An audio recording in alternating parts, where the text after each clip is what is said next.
حکیم لقمان رحمت اللہ علیہ فرماتے ہیں، اگر سکون اور راحت چاہتے ہو تو دوسروں کی زندگی میں آسانیاں پیدا کرو، نہ کہ دشواریاں۔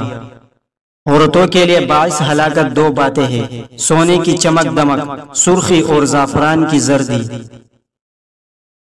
نعمت الہی سے سرفراز ہونا چاہتے ہو تو والدین کی خدمت کرنا اپنا شعار بناؤ۔ خوبصورتی سیرت ہے کہ ہر دیکھنے والا راضی رہے۔ بساط سے بڑھ کر حصول دنیا ذلت و خواری کا نشان ہے۔ خالق حقیقی سے انس وحشت مخلوق ہے۔ حقیقی حسن کا منبع دل ہے، اگر یہ سیاہ ہے تو آنکھوں کی چمک محض دھوکہ نفس ہے۔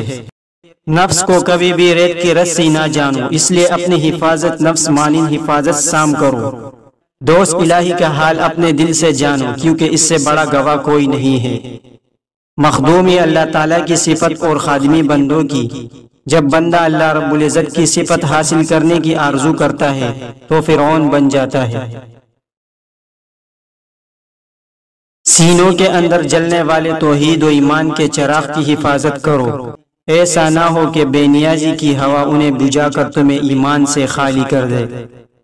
دوسروں کی عیب جوئی کرنے والے کو اپنا ہمدم کبھی بھی تصور نہ کرو اور اس کی محفل میں مت بیٹھو۔ اچھا آدمی وہ ہے جس کے اعمال اور حرکتیں اچھی ہو۔ اچھی باتیں کرنے والے اکثر بدکار اور برے ہوتے ہیں۔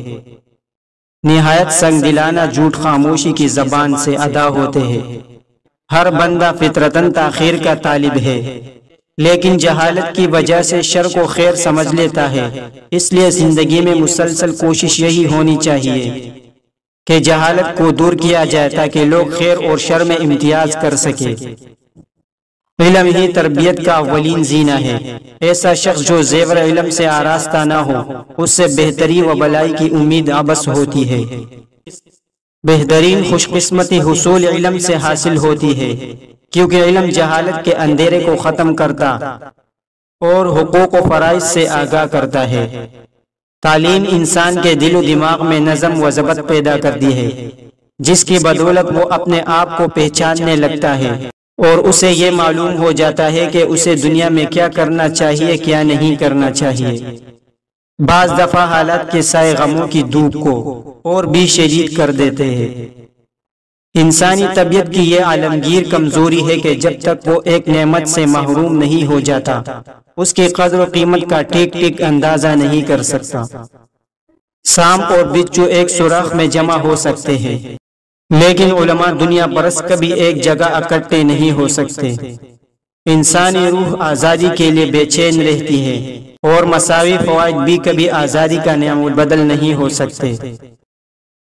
اس کو خوشی ہو جس کی آنکھ شہوات دیکھتی ہے، اور اس کا دل ان شہوات کو نہیں چاہتا۔ ہلدی، شہد اور ناریل کے تیل کی روز مالش کرو، جوڑوں اور پٹوں کے درد سے نجات پاؤ گے۔ ایک انسان کو چاہیے کہ 7 دن میں کم از کم ایک اچھی کتاب کا مطالعہ لازمی کرے، کیونکہ اچھی کتاب پڑھنے سے دل کو تسکین اور راحت میسر آتی ہے۔ وہ بندہ مر کر بھی زندہ رہتا ہے جو قربانی اور ایثار کا مظاہرہ کرے۔ اگر آپ چاہتے ہیں کہ مرنے کے بعد دنیا آپ کو بھول نہ جائے تو کوئی اہمیت والی کتاب لکھ دے۔ اے عورت، اپنے حسن ظاہری پر نازا نہ ہو، حسن باطنی پیدا کر لے تاکہ تیری پہچان بارگاہ ازدی میں ہو سکے۔ جوان مرد وہ ہے جو اللہ کے خادموں کا خادم بنے۔ جس نے اپنی ماں کی بے لوئی خدمت کی، اس نے رائے حق میں بلند مقام پایا۔ اس عارف کی صحبت حرام ہے جس کی نگاہ میں ذرا برابر بھی عورت کے حسن کا خیال پیدا ہو جائے۔ عارف وہی ہے جو رہبر ہو، راہرو نہ بنے۔ بیوی وہی ہے جو اپنے خاوند کی خدمت کرنے میں سستی اور بخیلی سے کام نہ لے۔ اگر وصال ربانی کے خواہاں ہو تو طریقت اولیاء اللہ کے قدموں پر چلو۔ فقیری خاموشی کے ساتھ فکر اور گفتگو ذکر سے بھرپور رہے۔ اللہ تعالیٰ سے ایسی محبت رکھو کہ یاد مخلوق سے مبرہ ہو جاؤ۔ سب سے بہترین کام یہ ہے کہ دوسروں کے بجائے اپنے آپ کو نصیحت کرے۔ انسان ایک بہترین مخلوق ہے جس مکان میں چاہے رہے، لیکن حق تعالیٰ سے زاہل نہ ہو۔ اگر اللہ نے آپ کو کسی چیز میں طاقت اور صلاحیت دی ہے تو اس طاقت کو کبھی بھی انسانیت کے خلاف استعمال کرنے سے گریز کرے۔ باپ اگر نیچے ہو جائے اور ذلیل کام کرنے لگے تو اسے چھوڑ دینا واجب ہے، مگر ماں کو کسی حالت میں بھی چھوڑنا واجب نہیں۔ جوانی کی سب سے بڑی علامت جوش نہیں ہے بلکہ ہوش ہے۔ دلکش چہرے پر کبھی مت اعتبار کرو، کیونکہ اکثر کتاب کے سرورق اچھے اور مواد خراب ہوتا ہے۔ جو بندہ ہر کسی کا دوست ہو وہ کسی کا دوست نہیں ہوا کرتا، اس سے دور رہو، اسی میں تمہاری بلائی ہے۔ ہمارا خطرناک ترین دشمن وہی ہے جو ہماری زندگی میں ایک دوست کا بیس بدل کر آئے۔